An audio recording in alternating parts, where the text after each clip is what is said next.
$50 on weapons of war. This is not only unsustainable, it is indefensible. In this moment of crisis, the United Nations has never been more essential. The world needs our unique legitimacy, our convening power, our vision to unite nations, to bridge divides and confront the challenges before us. The Pact for the Future has shown your determination to build a United Nations that is stronger, more inclusive, and more effective. That is the logic and the urgency of our UN80 initiative. We are moving swiftly and decisively. I put forward concrete proposals, a revised budget for 2026 that strengthens accountability, improves delivery, and cuts costs. Practical reforms to implement mandates more effectively and efficiently with greater impact.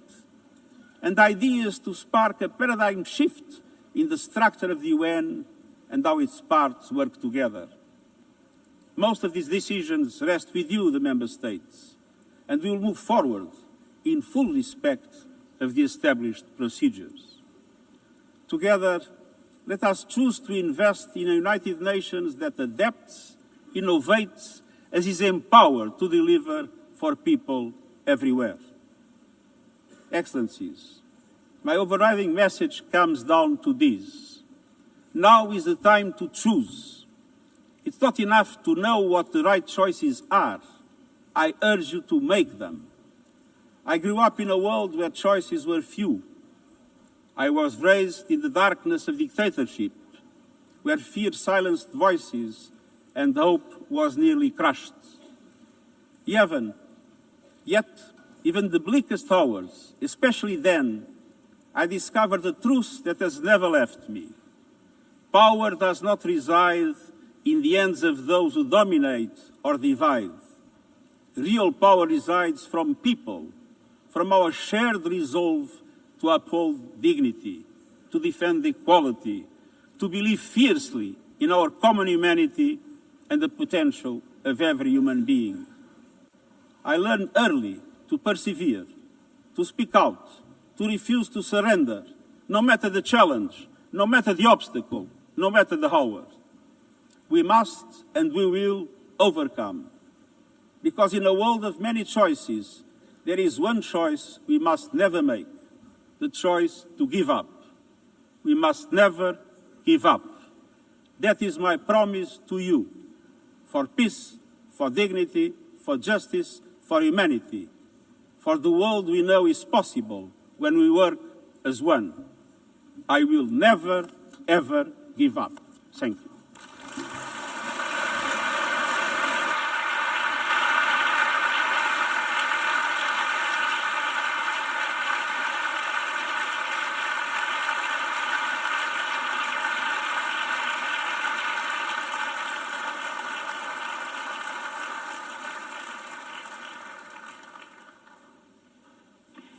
I thank the Secretary General. The Assembly will now turn to Agenda Item 8, entitled General Debate.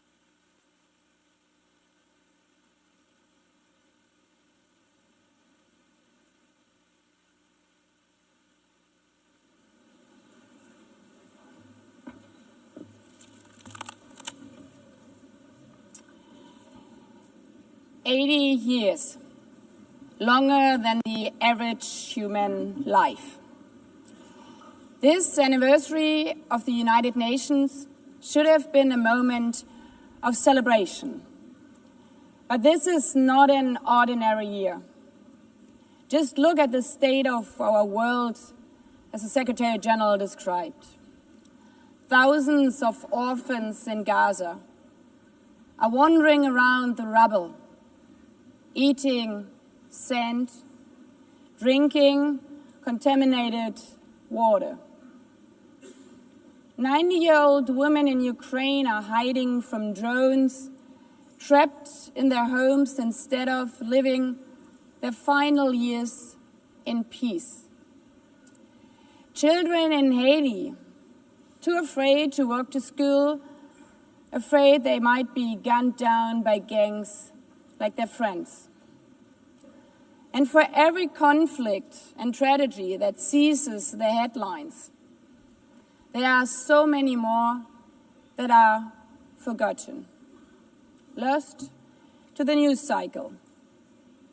Like women in Democratic Republic of the Congo, shielding their daughters from armed groups, fearful they might be raped.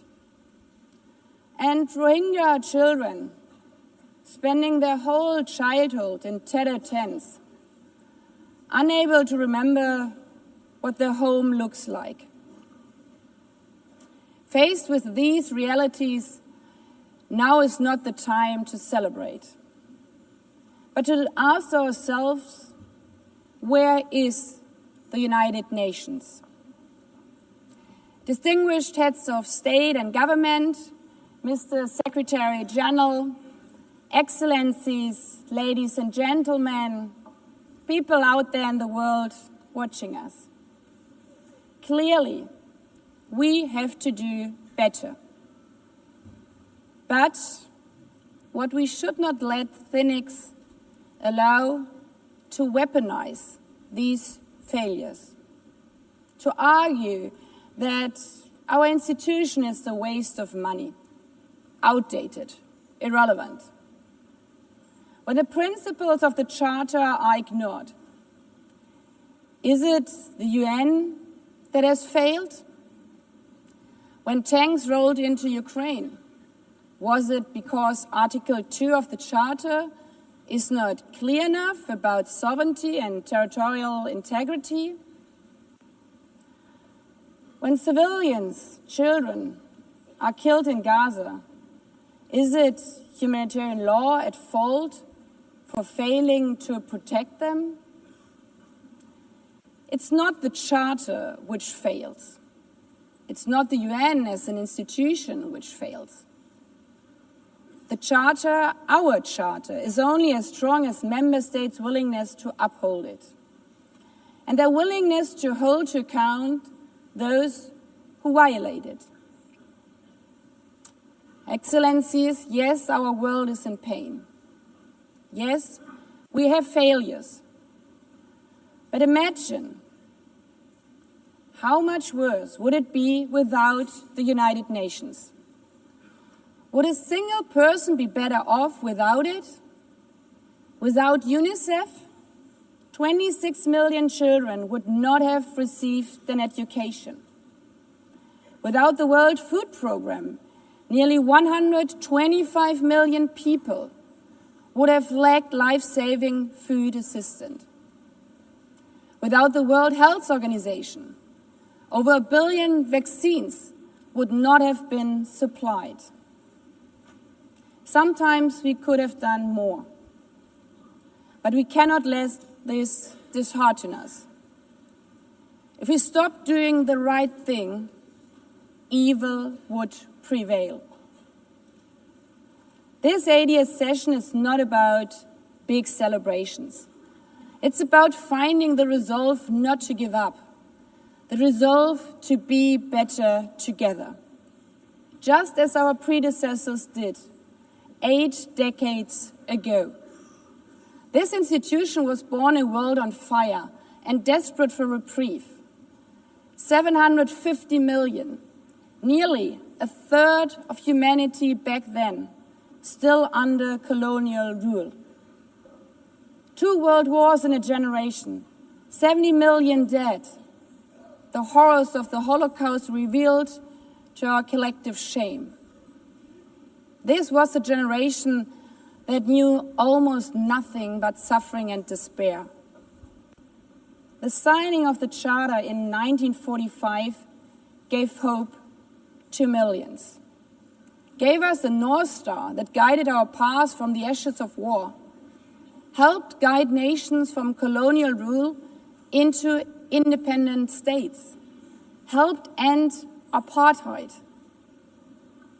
Across the decades, the United Nations has been a compass pointing toward peace, humanity, and justice.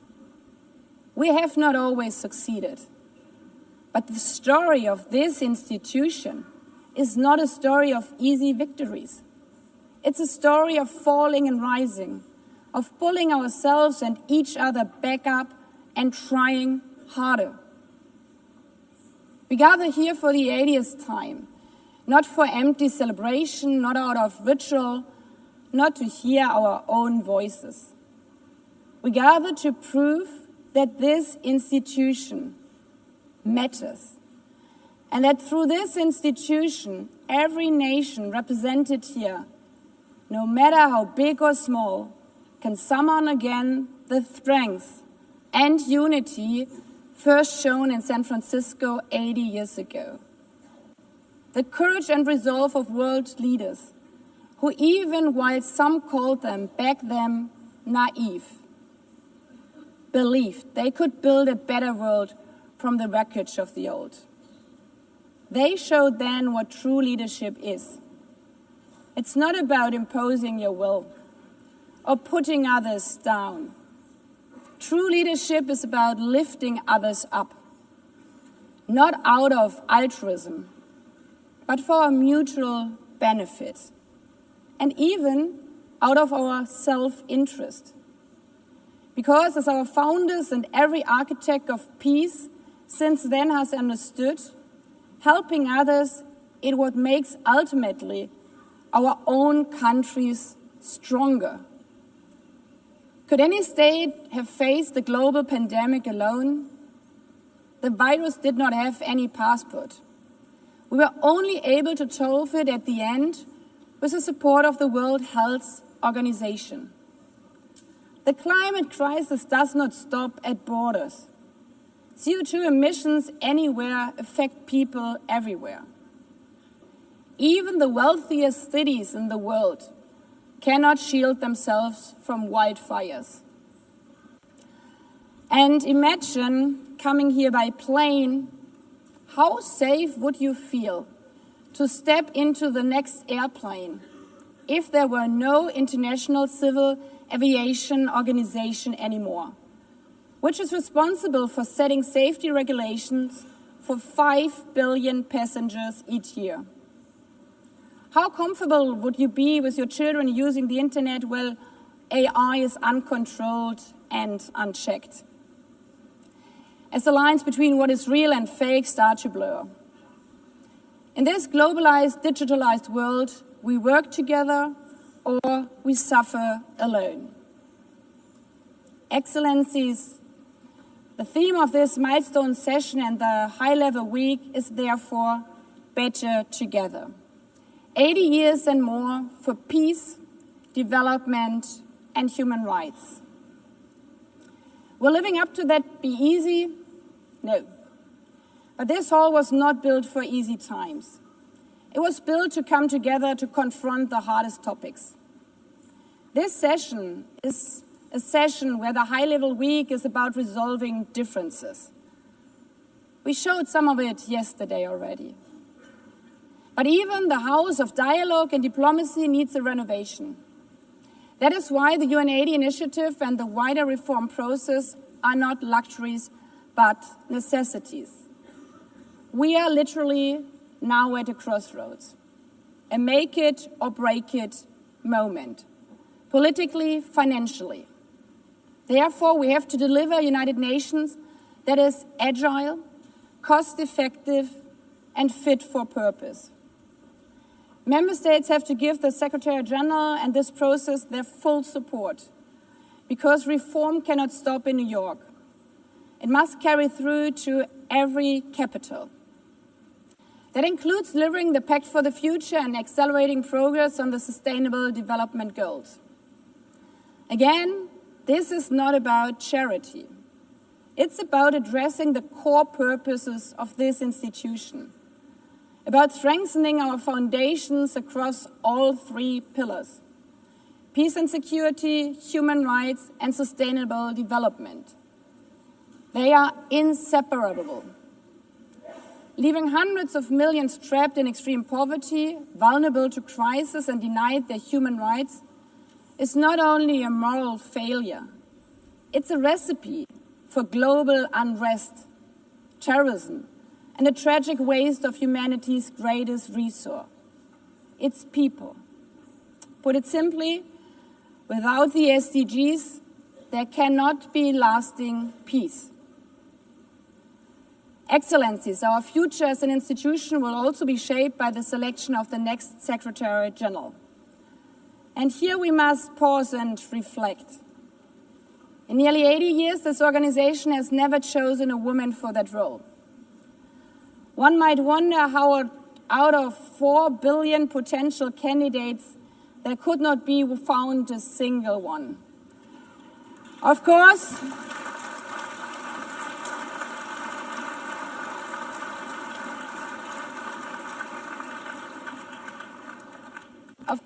the choice rests with member states. But those of you having been there yesterday celebrating Beijing, one strong female leader after the other from all our continents. Like 80 years ago, we are standing at a crossroads.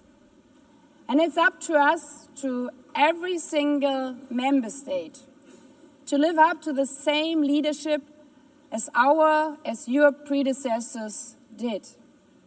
To act when action is needed. To uphold the principles of our Charter. To be better together. To show the people around the world that this United Nation is there. Today, tomorrow, and for the next 8 decades. Because, after all, it's the life insurance for every country.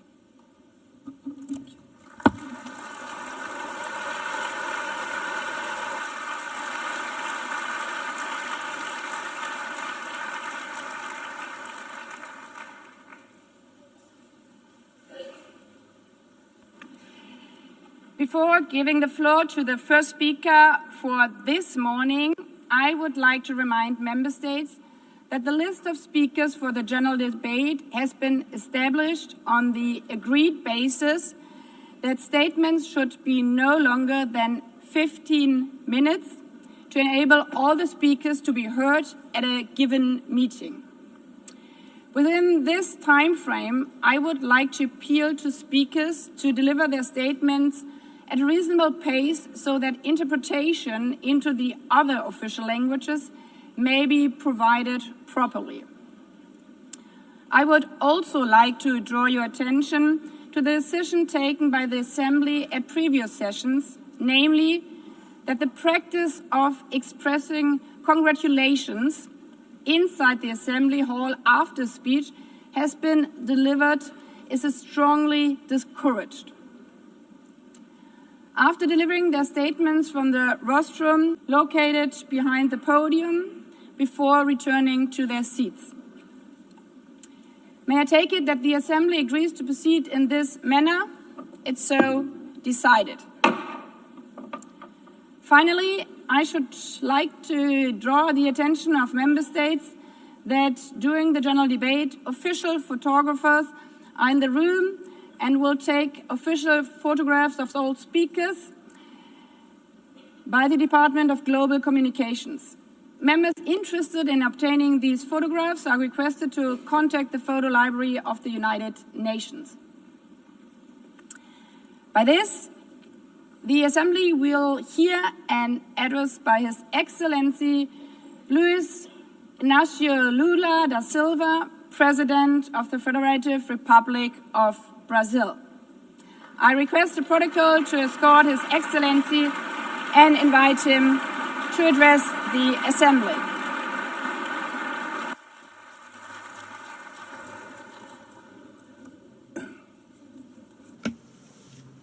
Senhora Presidente da Assembleia Madam Geral, President of the General Assembly, Annalena Barbu, Annalena Senhor Secretário-Geral, Mr. Antônio Secretary Guterres, General Antonio Guterres, caro chefe de Estado e de Governo, dear heads of state and government, representante dos Estados and representatives membros of the member aqui states reunidos. gathered here. Este This deveria ser should momento de be a celebração das time to Nações celebrate Unidas. the United Nations, Criada created da guerra, at the end of the a war, ONU simboliza a the expressão UN mais elevada symbolizes the highest da aspiração expression pela paz of the e aspiration pela for peace prosperidade. and prosperity. Hoje, contudo, Today, however, os ideais que the inspiraram seus ideals that fundadores em São inspired its Francisco founders in San estão Francisco ameaçados are como nunca under estiveram threat as em toda never a sua before história. in their history. O multilateralismo Multilateralism está diante is de nova at a new encruzilhada. crossroads. A autoridade desta organização The organization's authority check. is in check. assistimos à We are consolidação de uma witnessing the desordem consolidation internacional of an international order marcada por seguidas marked by concessões repeated à política concessions do poder, to power play, atentados à soberania, attacks on sovereignty, sanções arbitrárias arbitrary sanctions, e intervenções and unilaterais unilateral estão se interventions tornando are regra. becoming the rule. Existe evidente There paralelo is a clear entre a parallel crise do between the multilateralismo e o multilateralism enfraquecimento crisis da and the weakening democracia. of democracy. O autoritarismo se fortalece Authoritarianism is quando nos strengthened omitimos when we frente à fail to arbitrariedade. act in the face of Quando a arbitrary sociedade acts. internacional When the international society vacila na defesa da falters paz, in defending da peace, soberania e do sovereignty, direito, and the rule as of law, consequências são the trágicas. consequences are tragic Em todo o mundo, throughout the world. forças antidemocráticas Anti-democratic tentam forces are subjugar trying to as subjugate instituições e institutions sufocar and as stifle liberdades. freedoms. Cultua a violência, They worship violence, exalta a praise ignorância, ignorance, atuam como act milícias as physical físicas e and digitais digital militias, e cerceiam a and imprensa. restrict the press. Mesmo sob ataques sem Even precedentes, under an o Brasil unprecedented optou attack, por Brazil resistir chose to e resist defender sua and defend its democracia democracy, reconquistada há regained 40 anos 40 pelo seu years povo ago by depois its de people 2 décadas de after governo 2 ditatorial. decades of dictatorial government. Não há justificativa There para is as no medidas justification for unilaterais e unilateral arbitrárias and contra nossas arbitrary measures instituições e nossa against our economia. institutions and our A economy. agressão contra a independência do The poder aggression judiciário against the é independence of the inaceitável. judiciary branch of power Esta is ingerência unacceptable. em This assuntos interference internos in domestic conta com o affairs auxílio de uma is aided by extrema-direita a subserviente subservient e saudosa far-right de antigas who is hegemonias. nostalgic of past Falsos hegemonies. patriotas False arquitetam patriots e promovem plan and publicamente publicly promote ações contra o actions Brasil. against Brazil. Não há pacificação Peace, dias. a few days E ago, pela primeira and for the vez em first time in 525 anos de nossa 525 história, years of our history, ex-chefe de a Estado former head of state foi condenado was por atentar convicted contra of o Estado attacking the democrático de democratic direito. rule of law. Foi He investigado, was investigated, indiciado e julgado indicted, trialed, e and held responsabilizado pelos accountable seus atos for his em actions processo in a minucioso. meticulous process. Teve amplo direito de defesa, He has the prerrogativa right to que as defend himself for ditaduras security, negam a às suas prerogative that vítimas. dictatorships deny to Diante their dos victims olhos do mundo, before the eyes of the O Brasil world. deu recado Brazil a todos os sent a candidatos message to all autocratas aspiring e aqueles que os autocrats apoiam. and those who Nossa support them. democracia Our e democracy, nossa our soberania sovereignty são are inegociáveis. non-negotiable.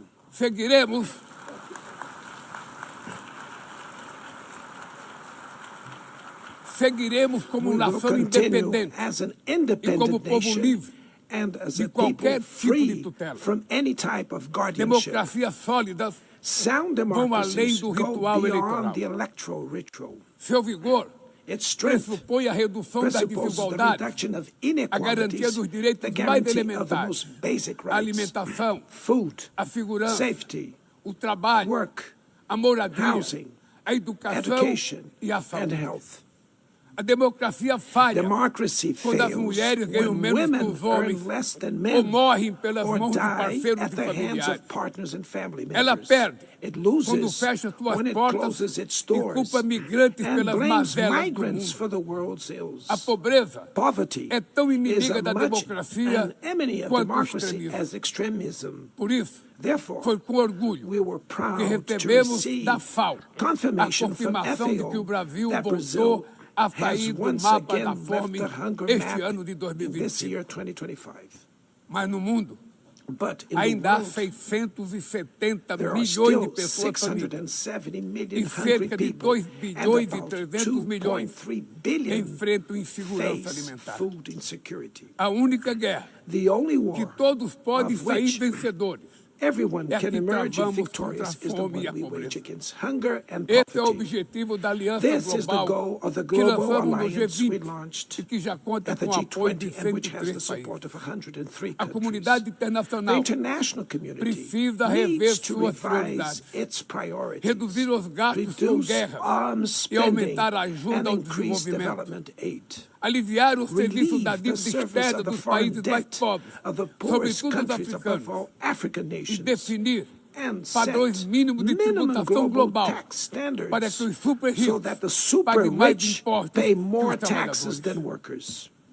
A democracia também se Democracy mede is pela also capacidade measured by de the proteger ability as to protect famílias e a families infância. and the childhood. As plataformas digitais Digital platforms trazem offer possibilidade de nos possibilities for aproximar us to come como together jamais in havíamos ways we imaginado, never imagined. mas têm sido usadas But they para have been semear used for intolerância, sowing misoginia, intolerance, xenofobia e desinformação. xenophobia, and A internet misinformation. The internet não pode ser terra cannot be sem a lei. land of Cabe ao poder lawlessness. público proteger It's os up mais to governments vulneráveis. to protect the most Regular vulnerable. não é Regulating does restringir a not liberdade de mean expressão, restraining é freedom garantir of que expression. o que It's já é about ilegal ensuring no mundo real that what is seja already tratado assim illegal in the também real no world is ambiente treated digital, the no way in ambiente the virtual virtual. environment. Ataques à Attacks regulação on regulation serve para encobrir serve to interesses cover up escusos hidden e dar interests guarida a and crimes provide como fraudes, shelter for tráfico de crimes pessoas, such pedofilia as fraud, e human investidas trafficking, contra a democracia. pedophilia, and attacks against O democracy. parlamento brasileiro, The Brazilian parliament corretamente, was right to apressou-se em rush abordar esse this to problema. address this issue. Com orgulho, Last week, promulguei na I última proudly semana enacted uma das leis mais one of the avançadas world's do most mundo advanced laws para for the proteger, protection para a of proteção de children and crianças e adolescents adolescentes in na the esfera digital digital. environment. Também enviamos ao Congresso Also, we Nacional sent draft bills projeto de lei to the National para Congress fomentar a to foster concorrência nos competition mercados digitais and digital e para markets and to incentivar encourage the a instalação installation de data of centers sustainable sustentáveis. data centers. Para mitigar os To riscos da mitigate inteligência the risks artificial, of artificial intelligence, apostamos na we are construção de uma committed to governança building multilateral multilateral em linha governance com o in Pacto line with the Digital global Global digital aprovado neste compact plenário that was o approved ano in this passado. plenary last year. Senhoras e senhores, Ladies and gentlemen, Your Na América Excellencies, Latina e in Latin Caribe, America and the Caribbean, vivemos momento we de are crescente experiencing a polarização time e of growing instabilidade. polarization and instability. Manter a região como zona de Maintaining the paz region as a zone of sempre foi peace e é a is nossa and was prioridade. our priority. Somos continente We livre are de a armas de continent destruição free em massa, of weapons of mass sem conflitos destruction, étnicos ou without religiosos. ethnic or religious preocupante. conflicts. A The equiparação entre a comparison between criminalidade e o crime terrorismo. and terrorism is A forma worrying. mais The eficaz most effective way de combater o to tráfico de combat drogas drug é a trafficking cooperação is to para cooperate reprimir to suppress a lavagem de dinheiro money e laundering limitar o and comércio limit de armas. arms trade. Usar força Using letal lethal em force situações in que não situations constituem that do not conflitos armados constitute armed equivale conflict is a executar tantamount pessoas to sem executing julgamento. people without trial. Outras partes do Other parts of the planeta planet já testemunharam already intervenções que witnessed causaram danos maiores interventions do that que cause se greater pretendia damage evitar, than intended, com graves with serious consequências humanitárias. humanitarian consequences. A via do diálogo The path to não deve estar dialogue must fechada not be na closed Venezuela. in Venezuela. O Haiti Haiti tem direito a has the futuro right livre de to a violência. violence E é free inadmissível future. And it is que Cuba seja unacceptable listada that como Cuba país que be patrocina o listed as a terrorismo. country that sponsors No terrorism. conflito And the da conflict Ucrânia, in Ukraine,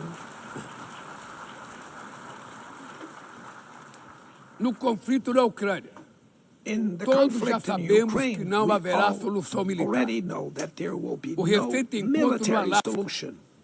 The despertou a recent meeting in esperança de uma Alaska saída raised negociada. hopes for a negotiated É way preciso out. pavimentar It's necessary to caminhos pave the way para uma solução for realista. a realistic Isso solution. implica This levar em conta as implies legítimas taking into preocupações de account segurança the de todas as legitimate partes. security concerns A of all iniciativa parties. africana The African e o Initiative grupo de amigos da and paz, the Friends criado for por Peace China e group Brasil, created by China pode and contribuir Brazil para promover can o diálogo. help promote dialogue Nenhuma situação and a diplomatic é mais solution. No situation emblemática do is que o more uso emblematic desproporcional e of the ilegal disproportionate da and força illegal do use que a of da force Palestina. that the one occurring in Os Palestine. atentados terroristas The terrorist perpetrados attacks pelo Hamas perpetrated by são Hamas are indefensáveis sob qualquer indefensible ângulo. from any Mas angle, nada, but nothing, absolutamente absolutely nada, nothing justifica o justifies genocídio the ongoing em curso genocide in Gaza.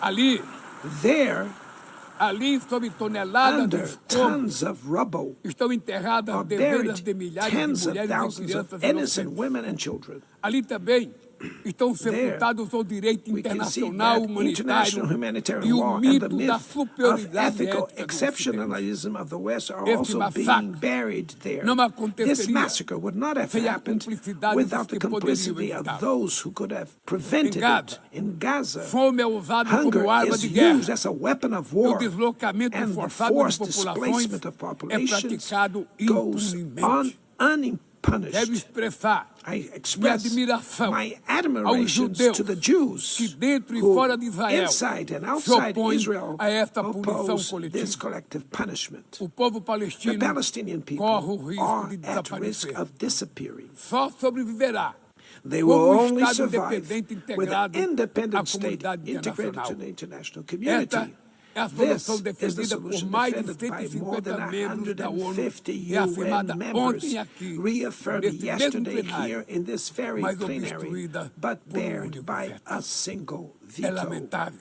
It is que o regrettable presidente that Mahmoud President Abbas Mahmoud tenha Abbas sido was impedido prevented pelo by país the host anfitrião de country ocupar of a occupying bancada da the Palestinian Palestina bench nesse at this momento historical moment.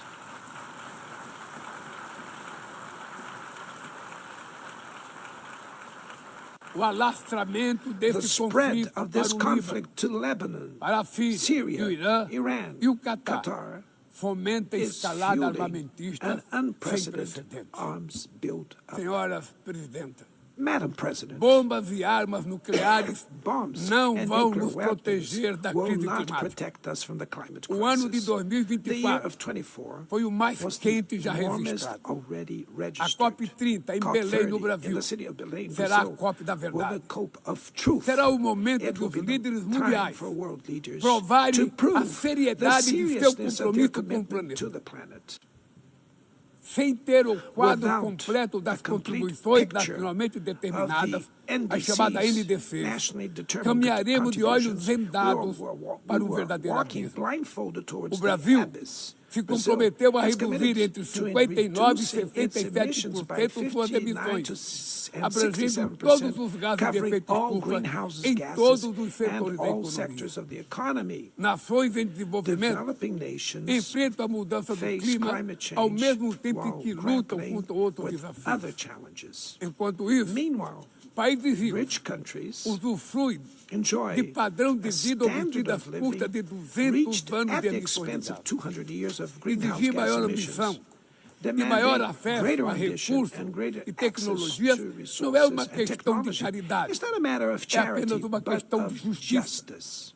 A corrida The por minerais race for críticos critical essenciais minerals, para a essential transição for energética energy não transition, pode cannot reproduzir a lógica reproduce the predatória predatory que and marcou asymmetrical os últimos logic séculos. that has Em characterized Belém, recent centuries. In o Belém mundo vai City, conhecer the a world realidade will da learn Amazônia. about the O reality of Brasil the já Amazon. reduziu pela metade Brazil has already o reduced desmatamento na região deforestation by nos half 2 in the últimos anos. region in the last 2 years. Erradicá-lo requer Eradicating garantia, it condições requires dignas de vida para ensuring seus milhões decent de living habitantes. conditions for its millions of Fomentar o inhabitants. desenvolvimento Promoting sustentável sustainable development é o objetivo is the do Fundo objective of the Florestas Tropical Tropicais Forest para Forever sempre, Facility, que o Brasil which pretende Brazil intends lançar to launch para remunerar to compensate os países que countries mantêm that suas keep their florestas em forests pé. standing. É chegado o momento de passar But the time has da come fase to da prove, negociação to move para a from the etapa da negotiation phase to the implementação. implementation O mundo stage. deve The muito ao world regime owes a lot to the criado pela regime Convenção created do by the Clima. Climate Convention. Mas é necessário Climate change trazer ao combate needs a mudança to do be clima brought para to o the coração heart da of the ONU UN para que ela tenha so that a it atenção gets que the merece. attention it Um deserves. conselho A vinculado à council Assembleia Geral linked to the General com Assembly força e with the legitimidade power para and monitorar legitimacy to compromissos monitor dará commitments, coerência provide à ação climática. coherence to climate action. Trata-se de um passo This is a fundamental fundamental step na direção de uma towards reforma a mais broader abrangente reform da of the organização organization, que contemple também which would also Conselho de include Segurança an ampliado expanded nas Security duas Council categorias into de seus two membros. member categories. Poucas áreas Few areas retrocederam have tanto worsened como o as much sistema as the multilateral de comércio. multilateral trading system.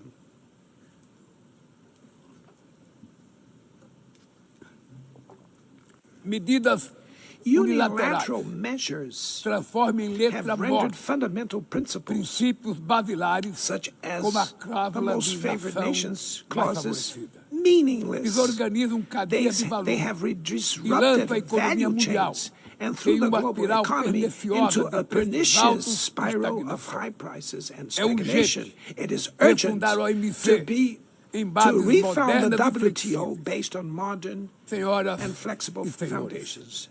Your Excellencies, ladies este and ano gentlemen, this year, o mundo perdeu the duas world lost two personalidades exceptional excepcionais. public figures. O ex-presidente do Former Uruguai, Pepe Uruguayan Mujica, President Pepe e o Mujica nosso querido and Papa our dear Francisco. Pope Francis, both Encarnaram como ninguém embodied the os best melhores valores humanist humanistas. values like no Suas other. vidas se Their lives entrelaçam, were se entrelaçaram intertwined com as with 8 the 8 décadas de existência da decades ONU. of the UN.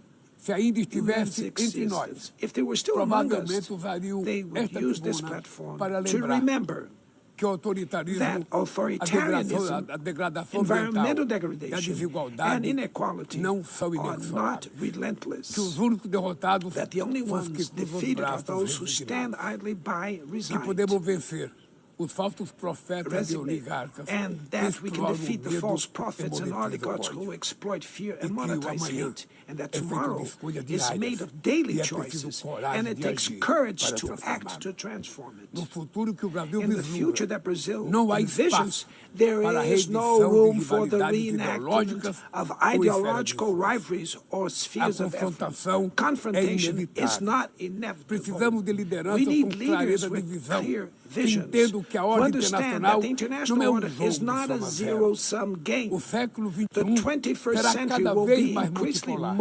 Para se multipolar. manter pacífico, For it to não pode deixar remain de ser peaceful, multilateral. it cannot O fail Brasil fall confere to multilateral. crescente importância à Brazil União is Europeia, giving à increasing União importance Africana, to the European à Union, the ASEAN, African Union, à CELAC, ASEAN, aos CELAC, BRICS e ao BRICS, G20. and the G20. A voz do The Sul voice global of the global South deve ser must respeitada e be ouvida. heard.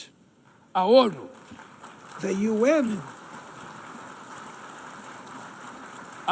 tem hoje The UN quase has 4 today vezes almost mais 4 membros do que os times more members 51 than que estiveram the na sua 51 fundação. who were at its Nossa foundation. missão histórica Our é historic ter tornada mission novamente is to make it once portadora de again a esperança barrier of e hope promotora and da a igualdade promoter da of paz, equality, do desenvolvimento peace, sustentável sustainable e da development, diversidade diversity, e da and tolerância. tolerance. Que Deus May nos God abençoe a bless todos us e muito all. obrigado. And thank you very much.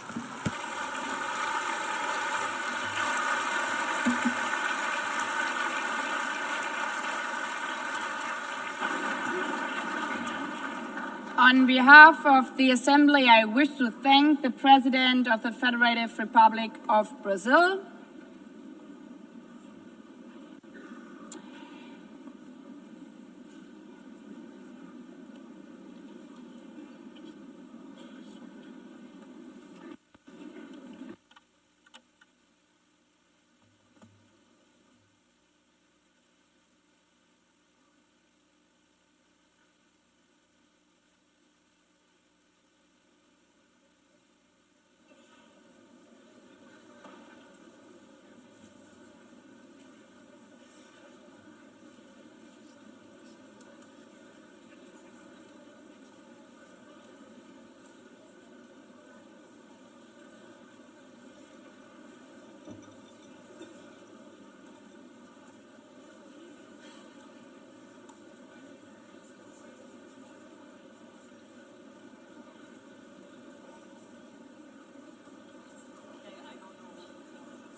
the Assembly will hear an address by His Excellency Donald Trump, President of the United States of America.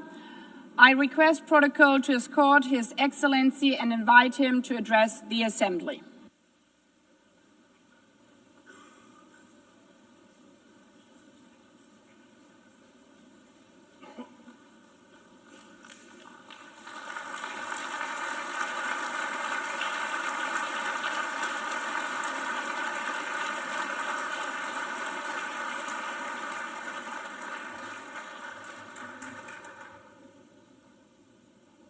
Thank you very much. Very much appreciated.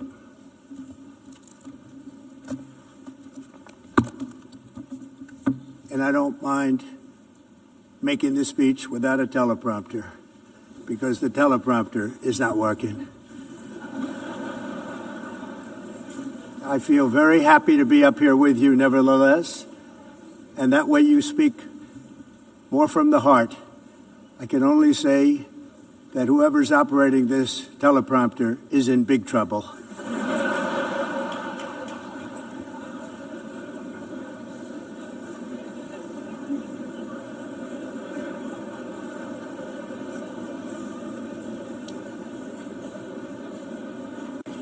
Hello, Madam First Lady.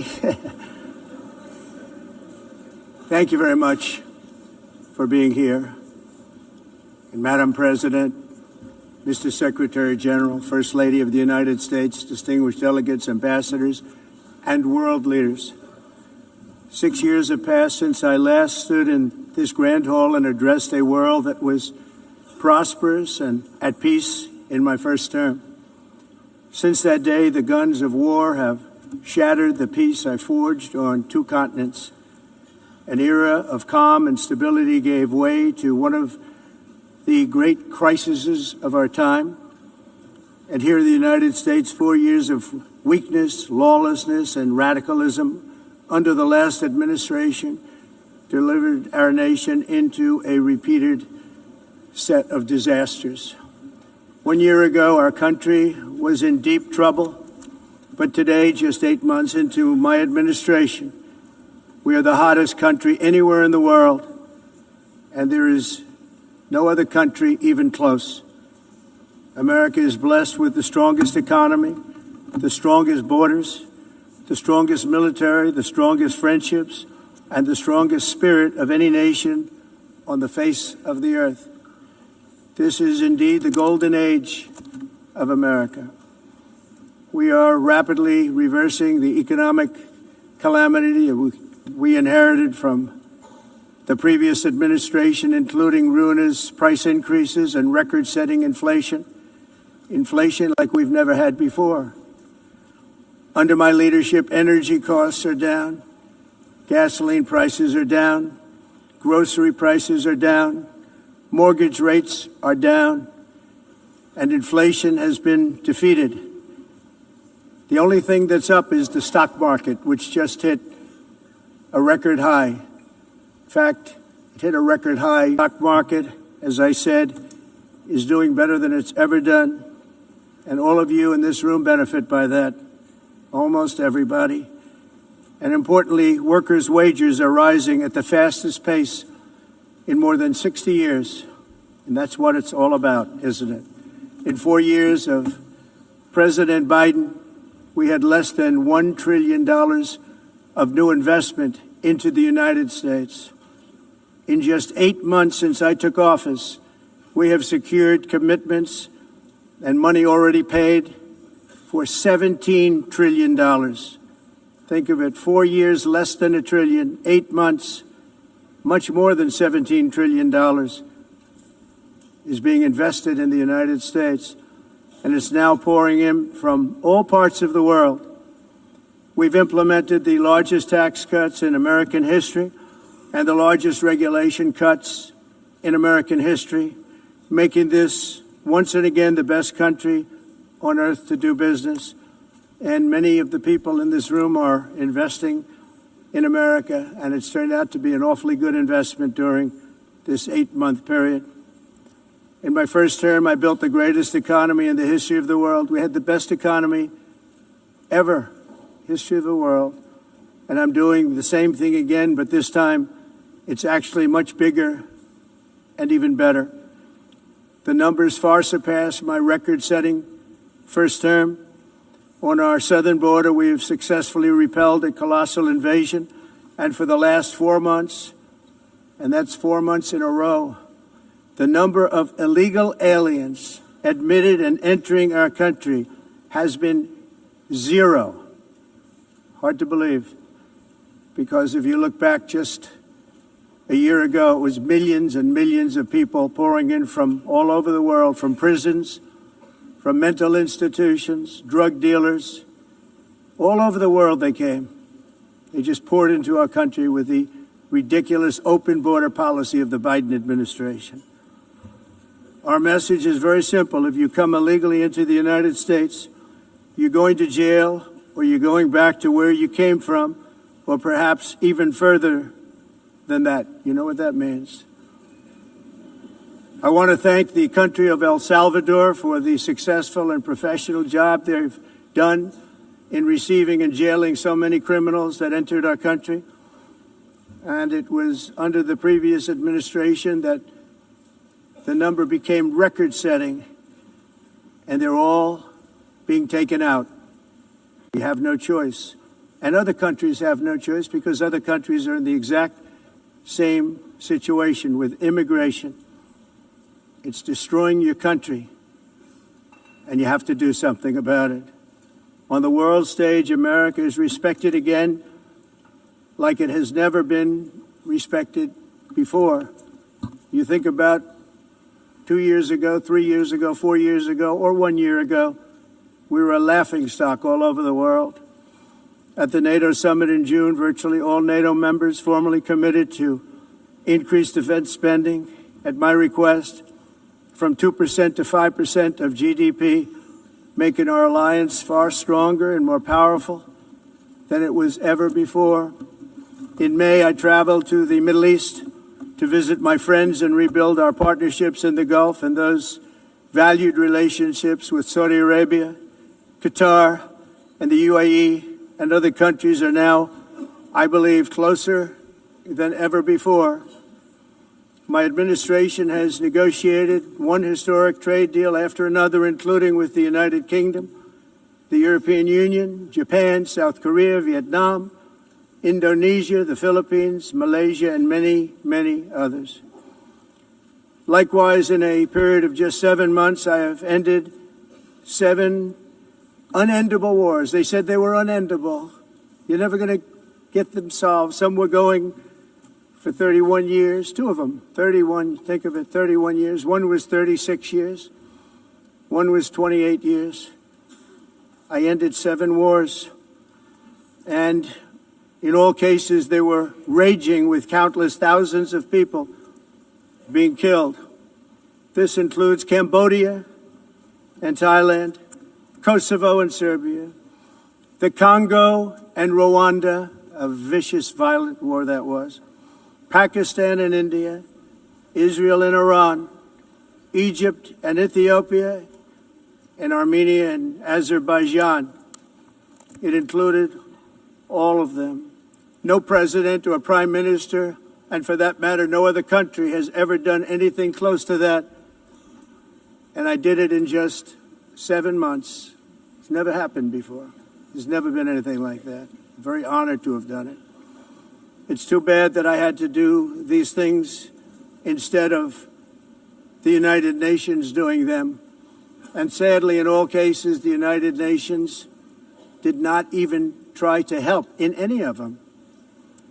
I ended 7 wars, dealt with the leaders of each and every one of these countries, and never even received a phone call from the United Nations offering to help in finalizing the deal.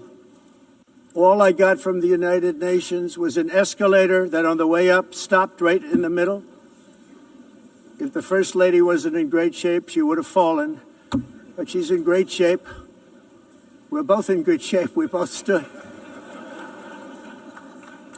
And then a teleprompter that didn't work. These are the 2 things I got from the United Nations, a bad escalator and a bad teleprompter. Thank you very much. And by the way, it's working now. It just went on. Thank you. I think I should just do it the other way. It's easier. Thank you very much. I didn't think of it at the time because I was too busy working to save millions of lives.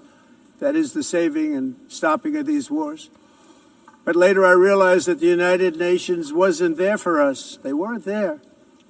I thought of it really after the fact, not during these negotiations, which were not easy. That being the case, what is the purpose of the United Nations? The UN has such tremendous potential. I've always said it. It has such tremendous, tremendous potential, but it's not even coming close to living up to that potential. For the most part, at least for now, all they seem to do is write a really strongly worded letter and then never follow that letter up. It's empty words, and empty words don't solve war. The only thing that solves war and wars is action. Now, after ending all of these wars and also earlier negotiating the Abraham Accords, which is a very big thing for which our country received no credit, never receives credit. Everyone says that I should get the Nobel Peace Prize for each one of these achievements. But for me, the real prize will be the sons and daughters who live to grow up with the mothers and fathers, because millions of people are no longer being killed in endless and unglorious wars. What I care about is not winning prizes, it's saving lives. We saved millions and millions of lives with the 7 wars. And we have others that we're working on, and you know that. Many years ago, a very successful real estate developer in New York, known as Donald J. Trump, I bid on the renovation and rebuilding of this very United Nations complex. I remember it so well. I said at the time that I would do it for $500 million, rebuilding everything. It would be beautiful. I used to talk about, I'm going to give you marble floors. They're going to give you terrazzo. I'm going to give you the best of everything. You're going to have mahogany walls. They're going to give you plastic. But they decided to go in another direction, which was much more expensive at the time, and which actually produced a far inferior product. And I realized that they did not know what they were doing when it came to construction, and that their building concepts were so wrong, and the product that they were proposing to build was so bad and so costly. It was going to cost them a fortune. And I said, and wait till you see the overruns. Well, I turned out to be right. They had massive cost overruns and spent between $2 and $4 billion on the building and did not even get the marble floors that I promised them. You walk on terrazzo. Do you notice that? As far as I'm concerned, frankly, looking at the building and getting stuck on the escalator, they still haven't finished the job. They still haven't finished. That was years ago. The project was so corrupt that Congress actually asked me to testify before them on the tremendous waste of money, because it turned out that they had no idea what it was, but they knew it was anywhere between $2 and $4 billion as opposed to $500 million with a guarantee. But they had no idea, and I said it cost much more than $5 billion. Unfortunately, many things in the United Nations are happening just like that, but on an even much bigger scale, much, much bigger. Very sad to see. Whether the UN can manage to play a productive role, I've come here today to offer the hand of American leadership and friendship to any nation in this assembly that is willing to join us in forging a safer, more prosperous world. And it's a world that we'll be much happier with. A dramatically better future is within our reach. But to get there, we must reject the failed approaches of the past and work together to confront some of the greatest threats in history. There is no more serious danger to our planet today than the most powerful and destructive weapons ever devised by man, of which the United States, as you know, has many. Just as I did in my first term, I've made containing these threats a top priority, starting with the nation of Iran. My position is very simple. The world's #1 sponsor of terror can never be allowed to possess the most dangerous weapon. That's why shortly after taking office, I sent the so-called Supreme Leader a letter making a generous offer. I extended a pledge of full cooperation in exchange for a suspension of Iran's nuclear program. The regime's answer was to continue their constant threats to their neighbors and U.S. interests throughout the region, and some great countries that are right nearby. Today, many of Iran's former military commanders In fact, I can say almost all of them are no longer with us. They're dead. And 3 months ago, in Operation Midnight Hammer, 7 American B-2 bombers dropped the 14 30,000-pound each bombs on Iran's key nuclear facilities, totally obliterating everything. No other country on earth could have done what we did. No other country has the equipment to do what we did. We have the greatest weapons on earth. We hate to use them. But we did something that for 22 years people wanted to do. With Iran's nuclear enrichment capacity demolished, I immediately brokered an end to the 12-day war, as it's called, between Israel and Iran, with both sides agreeing to fight no longer. As everyone knows, I have also been deeply engaged in seeking a ceasefire in Gaza. Have to get that done. Have to get it done. Unfortunately, Hamas has repeatedly rejected reasonable offers to make peace. We can't forget October 7th, can we? Now, as if to encourage continued conflict, some of this body is seeking to unilaterally recognize a Palestinian state. The rewards would be too great for Hamas terrorists for their atrocities. This would be a reward for these horrible atrocities, including October 7th, even while they refuse to release the hostages or accept a ceasefire. Instead of giving to Hamas and giving so much, because they've taken so much, they have taken so much. This could have been solved so long ago. But instead of giving in to Hamas's ransom demands, those who want peace should be united with one message: release the hostages now. Just release the hostages now. Thank you.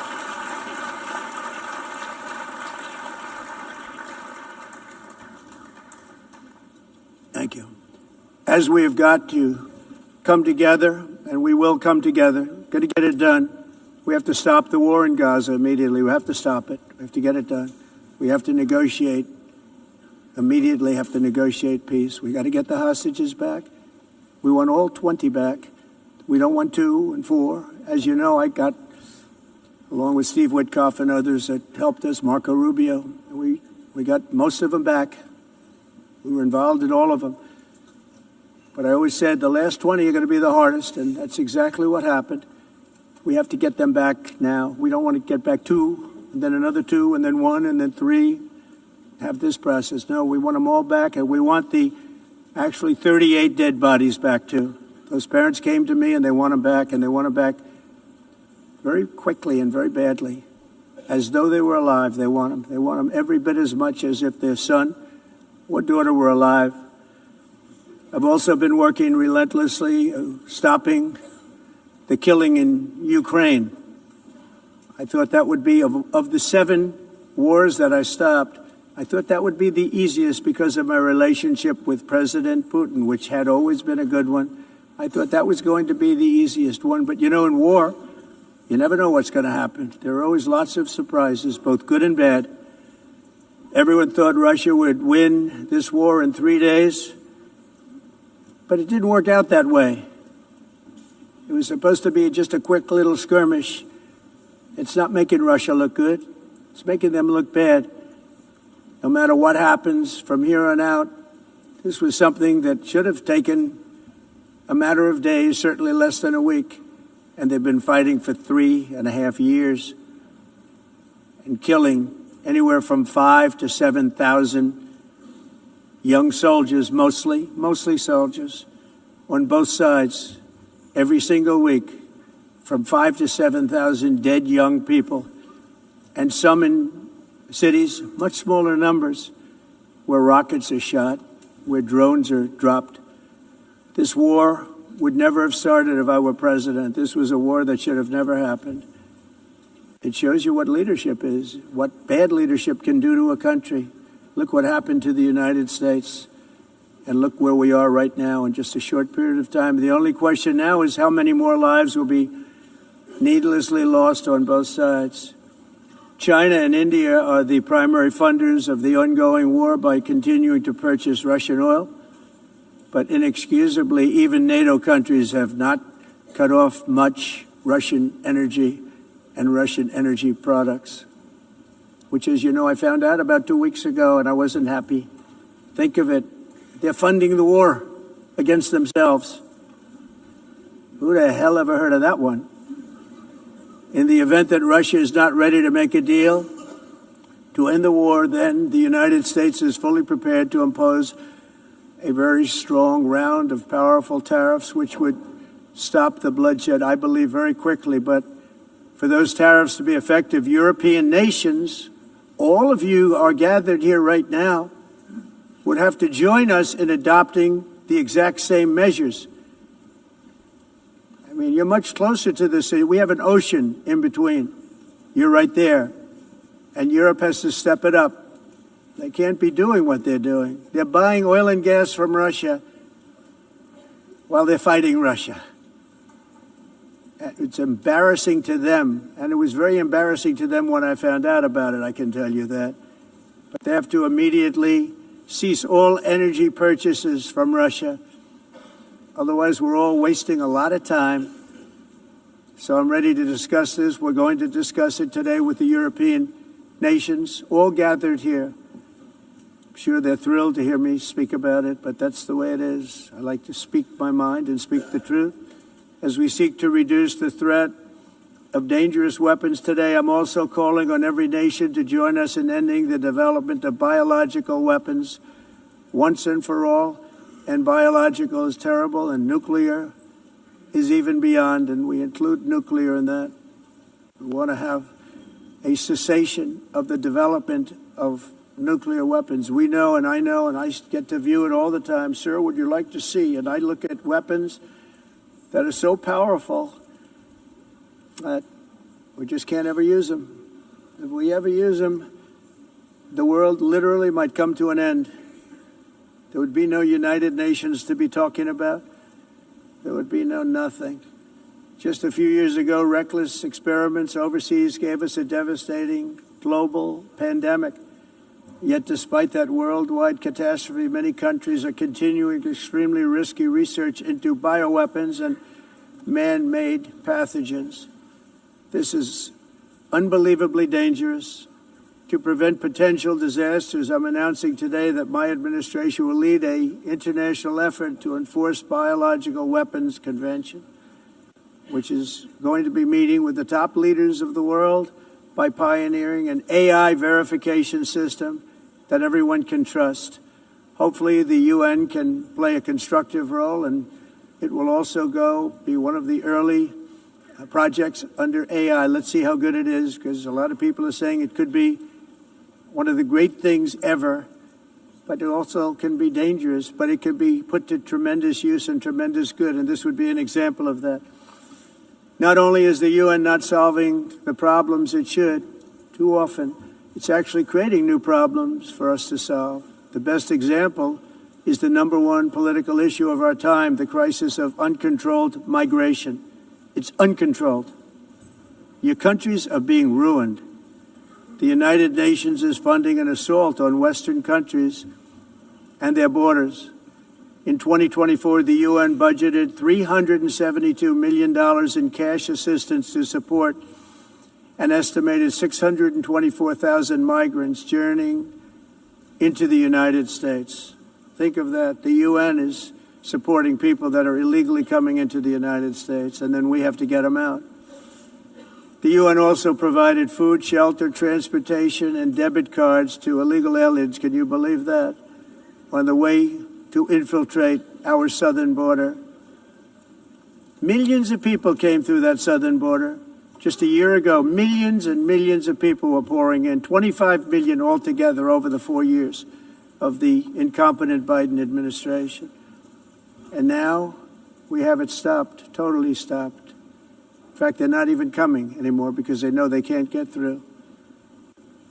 But what took place is totally unacceptable. The UN is supposed to stop invasions, not create them and not finance them. In the United States, we reject the idea that mass numbers of people from foreign lands can be permitted to travel halfway around the world, trample our borders, violate our sovereignty, cause unmitigated crime, and deplete our social safety net.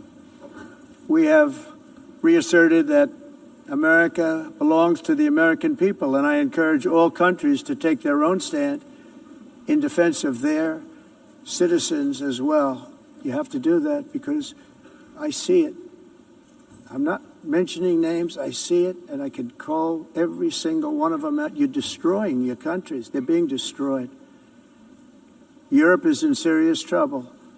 They've been invaded by a force of illegal aliens like nobody's ever seen before. Illegal aliens are pouring into Europe. Nobody is ever, and nobody's doing anything to change it, to get them out. It's not sustainable. And because they choose to be politically correct, they're doing just absolutely nothing about it. And I have to say, I look at London, where you have a terrible mayor, terrible, terrible mayor, and it's been so changed, so changed. Now they want to go to Sharia law, but you're in a different country. You can't do that. Both the immigration and their suicidal energy ideas will be the death of Western Europe if something is not done immediately. This cannot be sustained. What makes the world so beautiful is that each country is unique. But to stay this way, every sovereign nation must have the right to control their own borders. You have the right to control your borders, as we do now, and to limit the sheer numbers of migrants entering their countries and paid for by the people of that nation that were there and that built that particular nation at the time. They put their blood, sweat, tears, money into that country, and now they're being ruined. Proud nations must be allowed to protect their communities and prevent their societies from being overwhelmed by people they have never seen before, with different customs, religions, with different everything. Where migrants have violated laws, lodged false asylum claims, or claimed refugee status for illegitimate reasons, they should, in many cases, be immediately sent home. And while we will always have a big heart for places and people that are struggling and truly compassionate, answers will be given. We have to solve the problem, and we have to solve it in their countries, not create new problems in our countries. And we are very helpful to a lot of countries that are just not able to send their people anymore. They used to send them to us in caravans of 25, 30,000 people each. These massive caravans of people pouring into our country, totally unchecked and unvetted. But not anymore. According to the Council of Europe, in 2024, almost 50% of inmates in German prisons were foreign nationals or migrants. In Austria, the number was 53% of the people in prisons were from places that weren't from where they are now. In Greece, the number was 54%, and in Switzerland, beautiful Switzerland, 72% of the people in prisons are from outside of Switzerland. When your prisons are filled with so-called asylum seekers who repaid kindness, and that's what they did, they repaid kindness with crime, it's time to end the failed experiment of open borders. You have to end it now. See, I can tell you, I'm really good at this stuff. Your countries are going to hell. In America, we've taken bold action to swiftly shut down uncontrolled migration. Once we started detaining and deporting everyone who crossed the border and removing illegal aliens from the United States, they simply stopped coming. They're not coming anymore. We're getting a lot of credit, but they're not coming anymore. This was a humanitarian act for all involved, because on the trips up, thousands of people a week were dying. Women were being raped. Nobody's ever seen anything like it. Raped, horribly beaten, raped. On the trip up, the journey up, it was a long walk. It was a long, arduous journey, indeed. And it was also a historic victory against human trafficking throughout the region. What we did was a victory, and we saved so many lives of people that wouldn't make the journey. That journey was loaded up with death. Loaded up with death. Dead bodies all along the roads of jungles. To get up, they go through jungles, they go through areas so hot you couldn't breathe. They were dying of suffocation. Areas so hot that you couldn't breathe.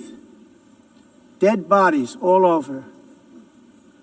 By them not coming, we're saving tremendous numbers of lives. My people have done a fantastic job in doing what they did, and the American public agrees with it. I mean, I was very proud to see this morning I have the highest poll numbers I've ever had. Part of it is because of what we've done on the border. I guess the other part is what we've done on the economy.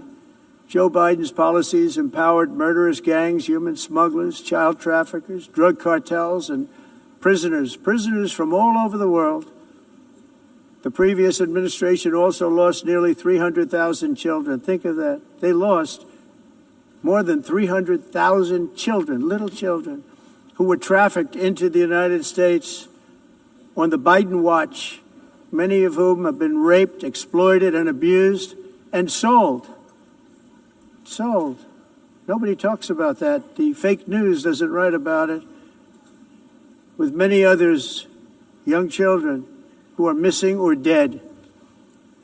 And we found a lot of these children, and we're sending them back, and we've been sending them back to their parents. They said, nobody knows who they are. They said, where do you come from? And they'll give us a country, and we'll find out, and we'll figure it out, and we'll bring them back to their homes. And the mother and father rush to the door, and their tears in their eyes. They can't believe that they're seeing their son or daughter, their little son or daughter again. We've done almost 30,000 of them so far. Any system that results in the mass trafficking of children is inherently evil.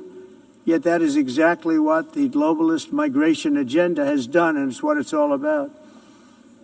In America, those days, as you know, are over. The Trump administration is working, and we are continuing to work to track down the villains that are causing this problem, and also, as I said, to get back the 30,000 we've already returned. Now I think we're going to have another. We're going to find a lot. You're not going to find all of them. 300, more than 300,000. They're lost or they're dead. They're lost or they're dead because of the animals that did this. To protect our citizens, I've also designated multiple savage drug cartels as far as and you see this, and you see it happening right before your eyes. Let's put it this way. People don't like taking big loads of drugs in boats anymore. There aren't too many boats that are traveling on the seas by Venezuela. They tend not to want to travel very quickly anymore. And we've virtually stopped drugs coming into our country by sea. We call them the water drugs. They kill hundreds of thousands of people. I've also designated multiple savage drug cartels as far as foreign terrorist organizations, along with two bloodthirsty transnational gangs, probably the worst gangs anywhere in the world, MS-13 and Tren de Aragua. Tren de Aragua is from Venezuela, by the way. Such organizations torture, maim, mutilate, and murder with impunity. They're the enemies of all humanity. For this reason, we've recently begun using the supreme power of the United States military to destroy Venezuelan terrorists and trafficking networks led by Nicolas Maduro. To every terrorist thug smuggling poisonous drugs into the United States of America, please be warned that we will blow you out of existence. That's what we're doing. We have no choice. Can't let it happen. They're destroying. I believe we lost 300,000 people last year to drugs, 300,000. Fentanyl and other drugs. Each boat that we sink carries drugs that would kill more than 25,000 Americans. We will not let that happen. Energy is another area where the United States is now thriving like never before. We're getting rid of the falsely named renewables. By the way, they're a joke. They don't work. They're too expensive. They're not strong enough to fire up the plants that you need to make your country great. The wind doesn't blow. Those big windmills are so pathetic and so bad, so expensive to operate. And they have to be rebuilt all the time, and they start to rust and rot. Most expensive energy ever conceived, and It's actually energy. You're supposed to make money with energy, not lose money. You lose money, the governments have to subsidize. You can't put them out without massive subsidies. And most of them are built in China, and I give China a lot of credit. They build them, but they have very few wind farms. So why is it that they build them and they send them all over the world, but they barely use them? You know what they use? Coal. They use gas. They use almost anything, but they don't like wind. But they sure as hell like selling the windmills. Europe, on the other hand, is a long way to go, with many countries being on the brink of destruction because of the green energy agenda. And I give a lot of credit to Germany. Germany was being led down a very sick path, both on immigration, by the way, and on energy. They were going green, and they were going bankrupt. And the new leadership came in, and they went back to where they were, with fossil fuel and with nuclear, which is good. It's now safe. You can do it properly. But they went back to where they were, and they opened up a lot of different plants, energy producing plants, and they're doing well. I give Germany a lot of credit for that. They've said this is a disaster, what's happening. They were going all green. All green is all bankrupt. That's what it represents. And it's not politically correct. I'll be very badly criticized for saying it, but I'm here to tell the truth. I don't care. It doesn't matter to me. I'm in New York City. I'm feeling a lot safer. Crime, we're getting crime down. And by the way, speaking of crime, Washington, D.C. Washington, D.C. was the crime capital of America. Now it's after 12 days, it's a totally safe city. Everyone's going out to dinner. They're going out to restaurants. Your wife can walk down the middle of the street with or without you. Nothing's going to happen. My people have done a fantastic job. And yes, I called in the National Guard, and the National Guard took care of business. And they weren't politically correct, but they took care of business. We got 1,700 career criminals out, brought them back to where they came from, the countries where they came from, or put them in jails. Washington, D.C. is now a totally safe city again, and I welcome you to come. In fact, we'll have dinner together at a local restaurant, and we'll be able to walk. We don't have to go by an armor-plated vehicle. We'll walk right over there from the White House. They've given up their powerful edge, a lot of the countries that we're talking about, in oil and gas, such as essentially closing the great North Sea oil. Oh, the North Sea, I know it so well. Aberdeen was the oil capital of Europe, and there's tremendous oil that hasn't been found in the North Sea, tremendous oil. And I was with the Prime Minister I respect and like a lot, and I said, you're sitting with the greatest asset. They essentially closed it by making it so highly taxed that no developer, no oil company can go there. They have tremendous oil left, and more importantly, they have tremendous oil that hasn't even been found yet. And what a tremendous asset for the United Kingdom. And I hope the Prime Minister is listening, because I told it to him 3 days in a row. That's all he heard. North Sea oil, North Sea, because I want to see them do well. I want to stop seeing them ruining that beautiful Scottish and English countryside with windmills and massive solar panels that go 7 miles by 7 miles, taking away farmland.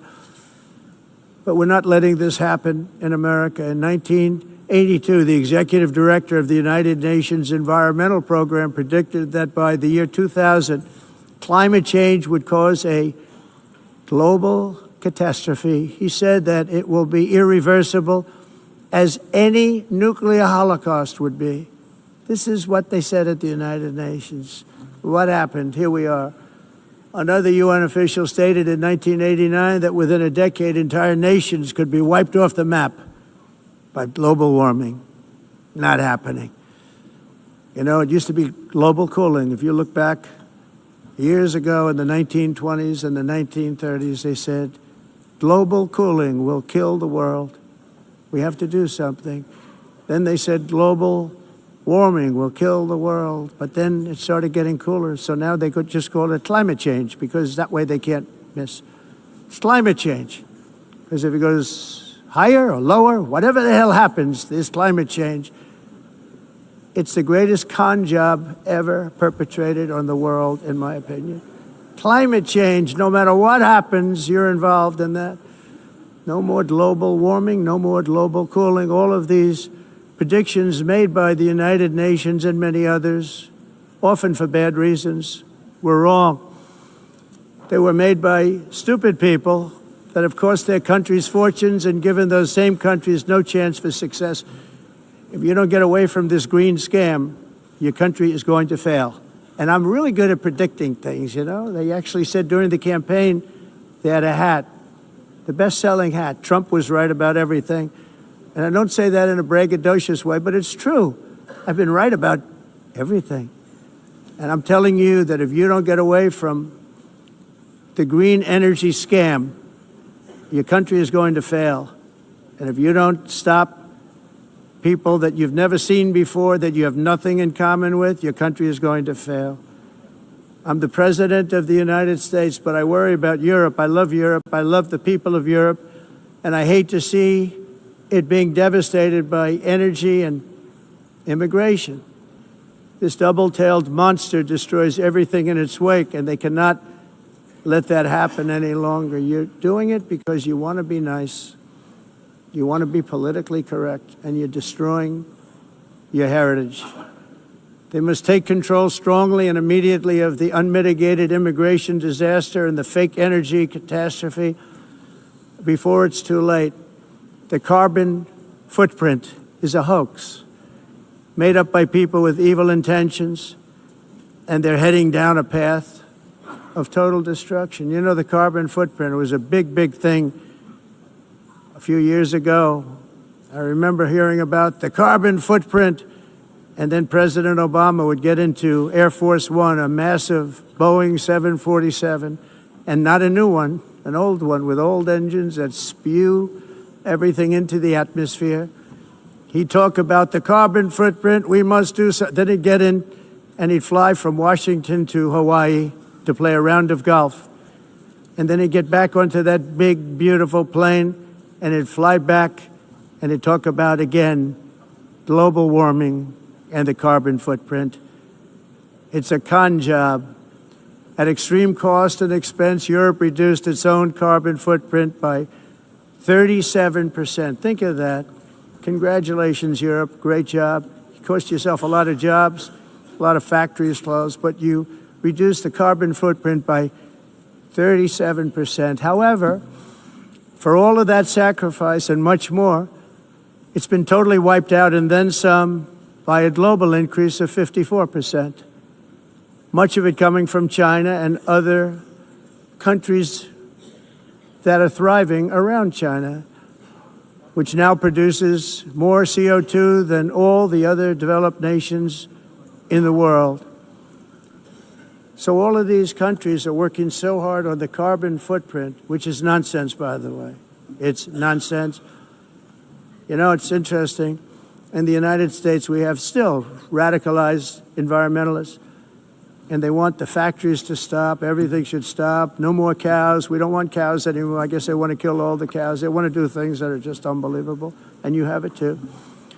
But you know, we have a border, strong, and we have a shape, and that shape doesn't just go straight up. That shape is amorphous when it comes to the atmosphere. And if we had the most clean air, and I think we do, we have very clean air. We have the cleanest air we've had in many, many years. But the problem is that other countries, like China, which has air that's a little bit rough, it blows. And no matter what you're doing down here, the air up here tends to get very dirty because it comes in from other countries where their air isn't so clean. And the environmentalists refuse to acknowledge that. Same thing with garbage. In Asia, they dump much of their garbage right into the ocean. And over about a 1 week and 2 week journey, it flows right past Los Angeles. You've seen it. Massive amounts of garbage, almost too much to do anything about, flowing past Los Angeles, past San Francisco. And then somebody will get in trouble because he dropped a cigarette on the beach. The whole thing is crazy. The primary effect of these brutal green energy policies has not been to help the environment, but to redistribute manufacturing and industrial activity from developed countries that follow the insane rules that are put down to polluting countries that break the rules and are making a fortune. They're making a fortune. European electricity bills are now 4 to 5 times more expensive than those in China, and 2 to 3 times higher than the United States. And our bills are coming way down. You probably see that our gasoline prices are way down. You know, we have an expression, drill, Nós baby, drill. reduzimos And os that's what we're custos doing. de We're gonna be energia much lower in a porque year from now. nós faremos They've come como way down over the expressão, last year. vamos fazer As a tudo result, isso, reduzir os every custos de energia air conditioner e os is custos like diminuíram nos Estados Unidos. very uncommon to see one in some of these countries Por exemplo, because se você the olhar electric costs are so high. So while nos the U.S. has países approximately faturas de 1,300 heat-related deaths nós não annually, it's a lot. climatizamos, Europe loses mas more nós than nos Estados Unidos 175,000 people to heat deaths conseguimos each year. Because the costs are so usar expensive, you eles can't e turn on an air evitar conditioner. What is that all about? That's aumento not da Europe. temperatura, That's not the Europe porque é that I muito love caro and know. também usar All nada in the e name ninguém of pretending to stop the global Tudo isso warming hoax. The entire globalist a concept of asking successful industrialized nations to inflict Esse pain on agenda themselves mundialista não and tem nenhum radically sentido. disrupt their entire societies must be rejected País- completely and totally, and it must be immediate. That's why in America I withdrew from the fake Paris Climate Accord, where, by the way, America was paying so much more than every country. Others weren't paying. China didn't have to pay until 2030. Russia was given an old standard that was easy to meet, a 1990 standard. But for the United States, we're supposed to pay like $1 trillion. And I said, this is another scam. The fact is, the United States has been taken advantage of by the world for many, many years, but not any longer, as you probably noticed. I unleashed massive energy production and signed historic executive orders to hunt for oil, but we don't have to do much hunting because we have the most oil of any nation anywhere, oil and gas in the world. And if you add coal, we have the most of any nation in the world. Clean, I call it clean, beautiful coal. You can do things today with coal that you couldn't have done 10 years ago, 15 years. So I have a little standing order in the White House. Never use the word coal, only use the words clean, beautiful coal. Sounds much better, doesn't it? But we stand ready to provide any country with abundant, affordable energy supplies if you need them, when most of you do. We're proudly exporting energy all over the world. We're now the largest exporter. In the United States, we want trade and robust commerce with all nations, everybody. We want to help nations. We're going to help nations. But it must also be fair and reciprocal. The challenge with trade is much the same with climate. The countries that followed the rules, all their factories have been plundered. It's really sad to watch. They've been broken. They've been broken by countries that broke the rules. That's why the United States is now applying tariffs to other countries, and much as these tariffs were for many years applied to us, uncontrollably applied to us. We've used tariffs as a defense mechanism under the Trump administration, including my first term, where hundreds of billions of dollars in tariffs were taken in. And by the way, we had the lowest inflation, and now we have very low inflation. The only thing different is that we have hundreds of billions of dollars flowing into our country. But this is how we will ensure that the system works for everyone and is sustainable into the future. We're also using tariffs to defend our sovereignty and security throughout the world, including against nations that have taken advantage of former U.S. administrations for decades, including the most corrupt, incompetent administration in history, the sleepy Joe Biden administration. Brazil now faces major tariffs in response to its unprecedented efforts to interfere in the rights and freedoms of our American citizens and others, with censorship, repression, weaponization, judicial corruption, and targeting of political critics in the United States. I have a little problem saying this because I must tell you, I was walking in and the leader of Brazil was walking out. We saw him, and I saw him, he saw me, and we embraced. And then I'm saying, can you believe I'm going to be saying this in just 2 minutes? But we actually agreed that we would meet next week. We didn't have much time to talk, like about 20 seconds. They were in retrospect, I'm glad I waited because this thing didn't work out too well. But we did talk, we had a good talk, and we agreed to meet next week, if that's of interest. But he seemed like a very nice man, actually. He liked me, I liked him. But if you, and I only do business with people I like. When I don't like them, I don't like them. But we had, at least for about 39 seconds, we had excellent chemistry. It's a good sign. But also in the past, Brazil, can you believe this, unfairly tariffed our nation, but now because of our tariffs, we are hitting them back, and we're hitting them back very hard. As president, I will always defend our national sovereignty and the rights of American citizens. So I'm very sorry to say this, that Brazil is doing poorly and will continue to do poorly. They can only do well when they're working with us. Without us, they will fail, just as others have failed. It's true. Next year, the United States will celebrate the 250th anniversary of our glorious independence, a testament to enduring power and American freedom and spirit. We will also be proudly hosting the 2026 FIFA World Cup, and shortly thereafter, the 2028 Olympics, which is going to be very exciting. I hope you all come. I hope that countless people from all over the globe will take part of these will be great celebrations of liberty and human achievement, and that together we all can rejoice in the miracles of history that began in July 4th, 1776, when we founded the light to all nations. And it's something really that an amazing thing came out of that date. It's called the United States of America. In honor of this momentous anniversary, I hope that all countries who find inspiration in our example will join us in renewing our commitment, values, and those values really that we hold so dear. Together, let us defend free speech and free expression. Let us protect religious liberty, including for the most persecuted religion on the planet today. It's called Christianity. And let us safeguard our sovereignty and cherish qualities that have made each of our nations so special, incredible, and extraordinary.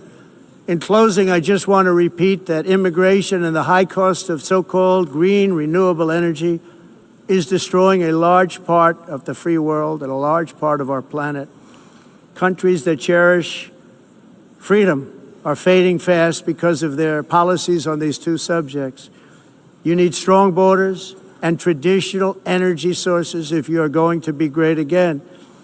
Whether you have come from north or south, east or west, near or far, every leader in this beautiful hall today represents a rich culture, a noble history, and a proud heritage that makes each nation majestic and unique, unlike anything else in human history or any other place on the face of the earth.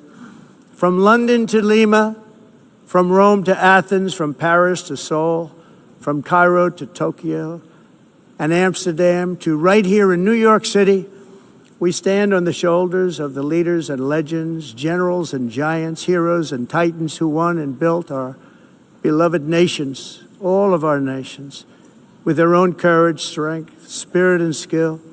Our ancestors climbed mountains, conquered oceans, crossed deserts, and trekked over wide open plains. They charged into thunderous battles, plunged into grave dangers, and they were soldiers and farmers and workers and warriors and explorers and patriots. They built towns into cities, tribes into kingdoms, ideas into industries, and small islands into mighty empires. You're a part of all of that. They were champions for their people who never gave up and who never, ever gave in. Their values defined our national identities.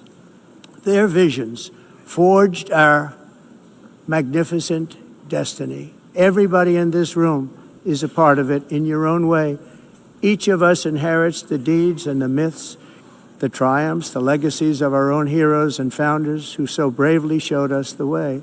Our ancestors gave everything for homelands that they defended with pride, with sweat, with blood, with life, and with death.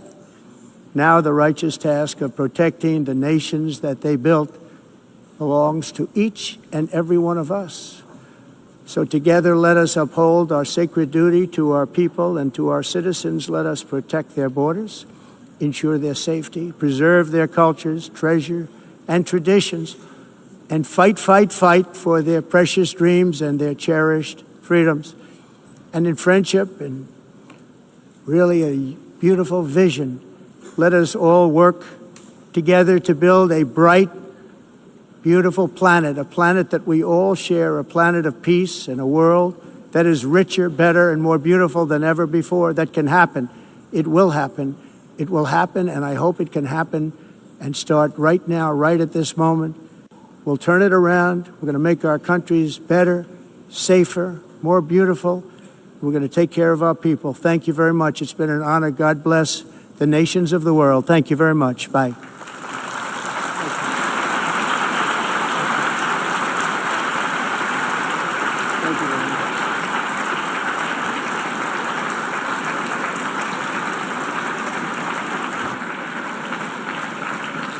On behalf of the Assembly, I wish to thank the President of the United States,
Please be seated.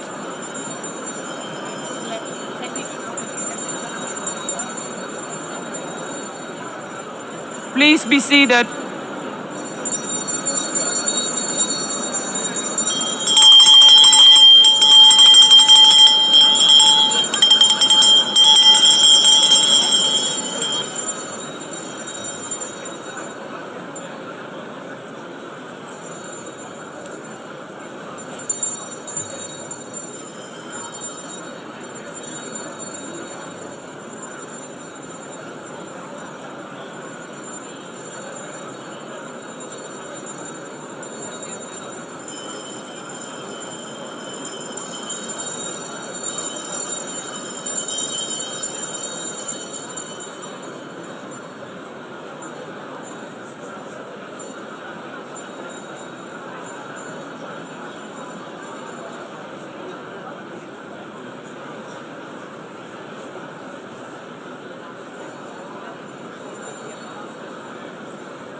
Excellencies, could you please take your seats in due respect to the next speakers?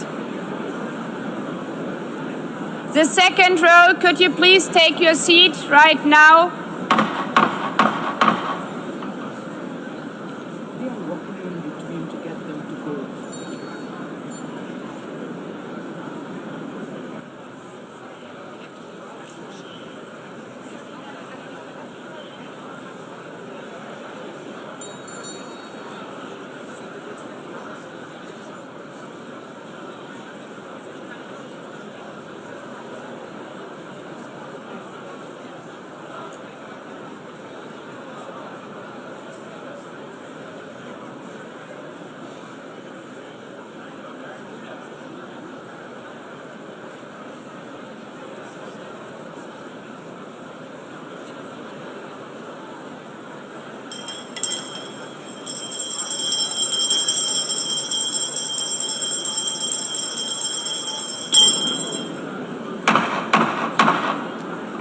Please take a seat now. With due respect to the next speakers, I would kindly ask to gentlemen in the left row, please take your seats. We will continue.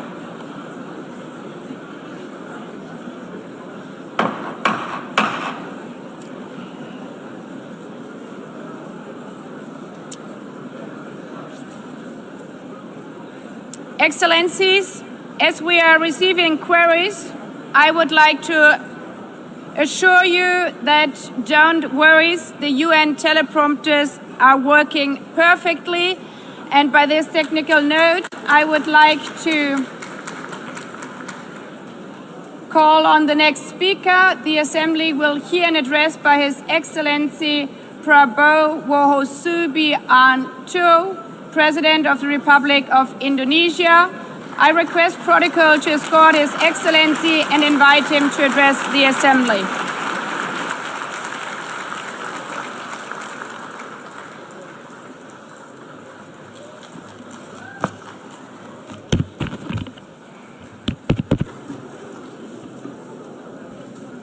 His Excellency, Mr. Antonio Guterres, Secretary General of the United Nations, Her Excellency, Madame Annalena Baerbock, President of the United Nations General Assembly,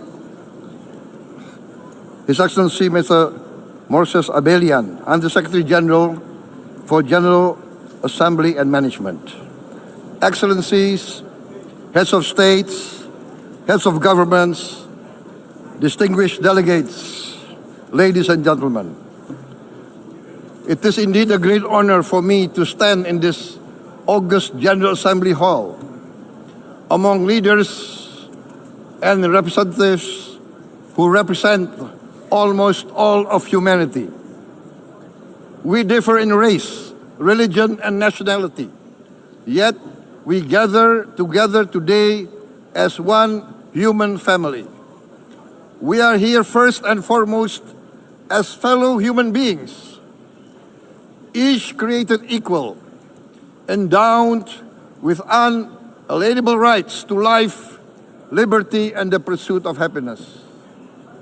The words of the United Nations Declaration of Independence have inspired democratic movements across continents, including the French Revolution, the Russian Revolution, the Mexican Revolution, the Chinese Revolution, and Indonesia's own struggle and journey to freedom. It also gave birth to the Universal Declaration of Human Rights, adopted by the United Nations in 1948. All men are created equal was the creed that opened the way to unprecedented global prosperity and dignity. And yet, in our own era of scientific and technological triumphs, an era capable of ending hunger, poverty, and environmental ruin, we also continue to face today grave dangers, challenges, and uncertainties. Human folly, fueled by fear, racism, hatred, oppression, and apartheid, threatens our common future. My country knows this pain. For centuries, Indonesians lived under colonial domination, oppression, and slavery. We were treated less than dogs in our own homeland. We Indonesians know what it means to be denied justice and what it means to live in apartheid, to live in poverty, and to be denied equal opportunity. We also knew what solidarity can do.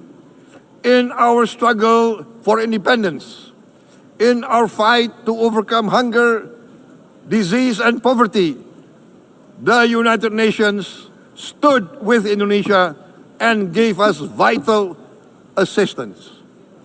Decisions are made here based on human solidarity by the Security Council, and this assembly gave Indonesia independence, international legitimacy, opened doors, and supported our early development through the efforts of the United Nations Children Fund, the United Nations Food and Agriculture Organization, the FAO, the World Health Organization, and many, many other United Nations institutions. And because of that, Indonesia today stands on the cusp of shared prosperity and greater equality and dignity. Madam President, Excellencies, our world today is driven by conflict, injustice, and deepening uncertainty. Every day we witness suffering, genocide, and blatant disregard for international law and human decency. In the face of these challenges, we must not give up. As the United Nations Secretary General said, we cannot give up. We cannot surrender our hopes or our ideals. We must draw closer, not drift apart. Together we must strive to achieve our hopes, our dreams. The United Nations was born from the ashes of the Second World War that claimed scores of millions of lives.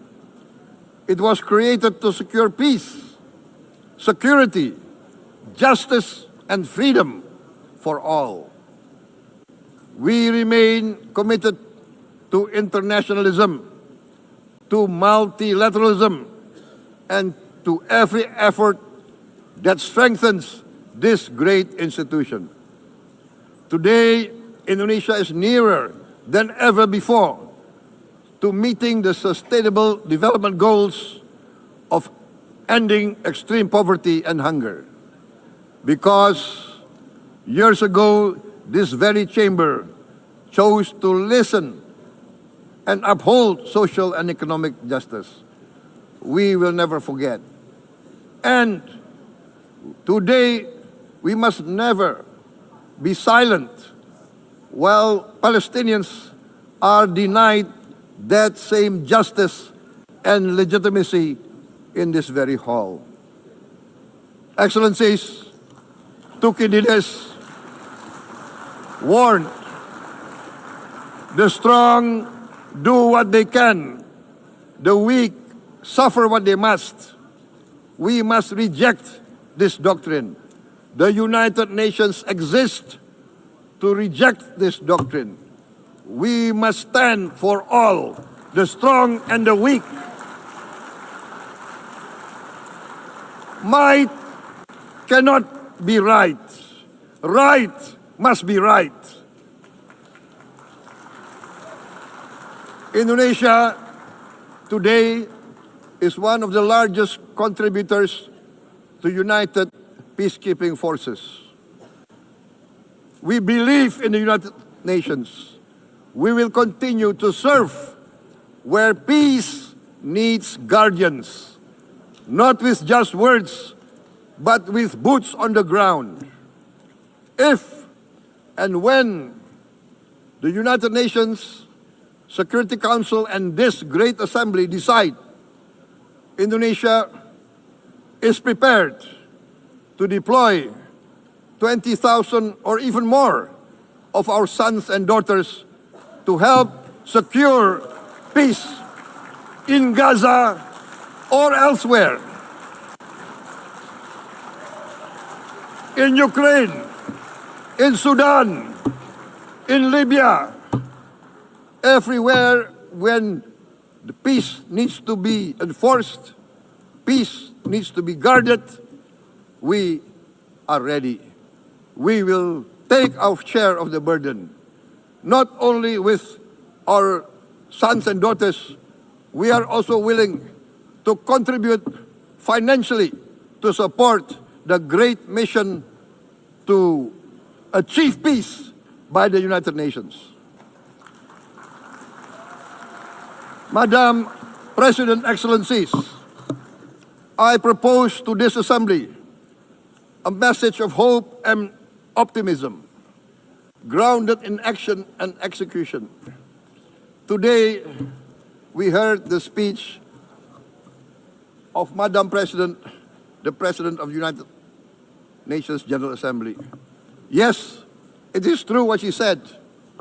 Without the International Civil Aviation Organization, will we be here today? Will we sit in this great hall? Without the United Nations, we cannot be safe. No country can feel secure. We need the United Nations, and Indonesia will continue to support the United Nations. Even though we still struggle, but we know the world needs a strong United Nations. The world's population is growing. Our planet is under strain. Food, energy, and water insecurity haunt many nations. We choose to answer these challenges directly at home and to help abroad wherever we can. This year, Indonesia recorded the highest rice production and grain reserves in our history. We are now self-sufficient in rice, and we are starting now to export rice to other nations in need, including providing rice for Palestine. We are building resilient food supply chains, strengthening farmer productivity, investing in climate-smart agriculture to ensure food security for our children and for the children of the world. We are confident in a few years' time, Indonesia will be the granary of the world. As the world's largest island state, we testify before you that we are already experiencing the direct consequences of climate change, particularly the threat of rising sea levels. The sea level on the north coast of our capital city is increasing by 5 centimeters every year. Can you imagine in 10 years? Can you imagine in 20 years? For this, we are forced to build a giant seawall, 480 kilometers in length. It will take us maybe 20 years, but we have no choice. We have to start now. Therefore, we choose to confront climate change not by slogans, but by immediate steps. We are committed to meeting our 2015 Paris Agreement obligations.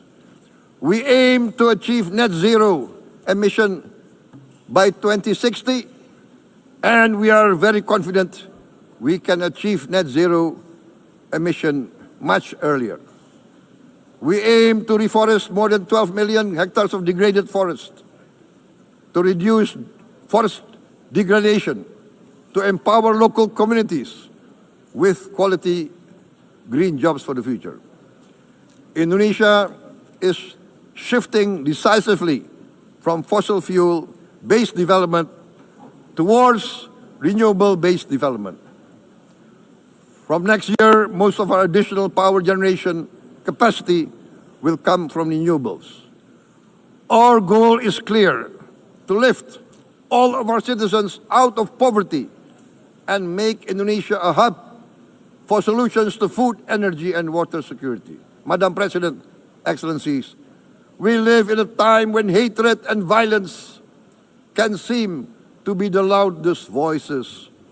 But beneath this loud noise lies a quieter truth, that every person longs to be safe, to be respected, to be loved, and to leave a better world to their children.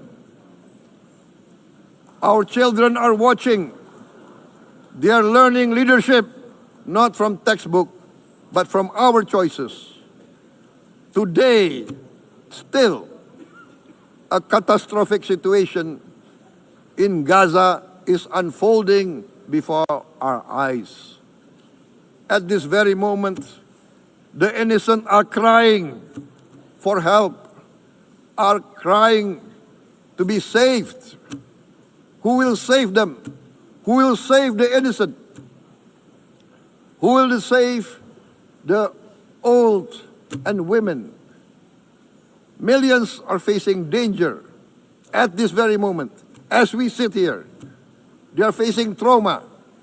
They are facing irreparable damage to their bodies. They are dying of starvation. Can we remain silent? Will there be no answer to their screams? Will we teach them that the human family can rise to the challenge? Madam President, we must act now. Many speakers have said that. We must stand for a multilateral order where peace, prosperity, and progress are not the privilege of a few, but the right of all. With a strong United Nations, we can build a world where the weak do not suffer what they must, but live the justice that they deserve. Let us continue humanity's great journey of ideals, the selfless aspirations that created the United Nations. Let us use science to uplift, not use science to destroy. Let rising nations help others to lift themselves. I am convinced that the leaders of the great world civilizations of the West, of the East, of the North, of the South, leaders of America, Europe, of India, China, the Islamic world, the whole world, I am convinced they will rise to their role demanded by history. We are all hopeful that the leaders of the world will show great statesmanship, great wisdom, restraint, humility, overcome hate, overcome suspicion. Madam President, distinguished delegates, we are greatly heartened by the events of the last few days, where significant leading countries of the world have chosen to side with history, to choose the right side of history, the path of the moral high ground, the path of rectitude, the path of justice, the path of humanity, to shun hatred, to overcome suspicion, and to avoid the use of violence.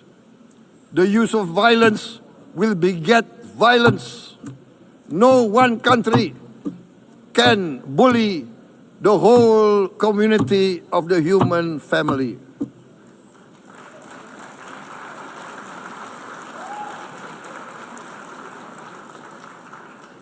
We may be weak individually, but the sense of oppression, the sense of injustice has proven in the history of mankind that this sense of injustice, this sense of oppression will unite into a strong force that will overcome this oppression, that will overcome this injustice.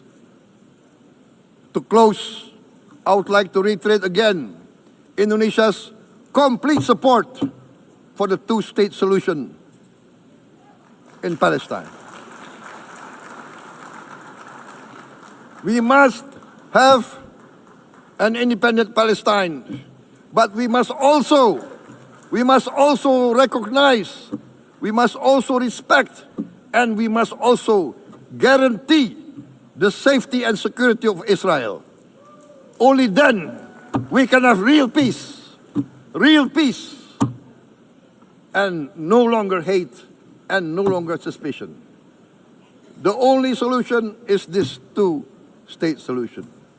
Two descendants of Abraham must live in reconciliation, peace, and harmony. Arabs, Jews, Muslims, Christians, Hindus, Buddhists, all religions, we must live as one human family. Indonesia is committed to being part of making this vision a reality. Is this a dream? Maybe, but this is the beautiful dream that we must work together towards. Let us work towards this noble goal. Let us continue humanity's journey of hope, a journey started by our forefathers, a journey that we must complete. Thank you. Wassalamualaikum warahmatullahi wabarakatuh.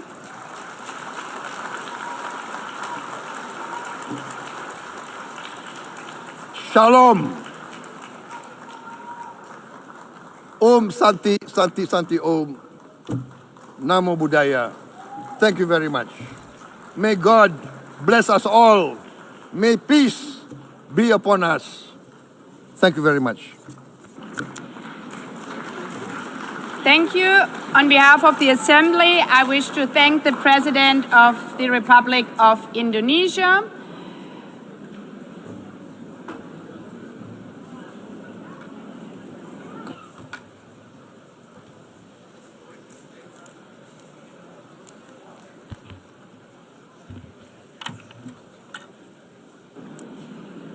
The Assembly will hear an address by His Excellency Recep Tayyip Erdogan, President of the Republic of Turkey. I request protocol to escort His Excellency and invite him to address the Assembly.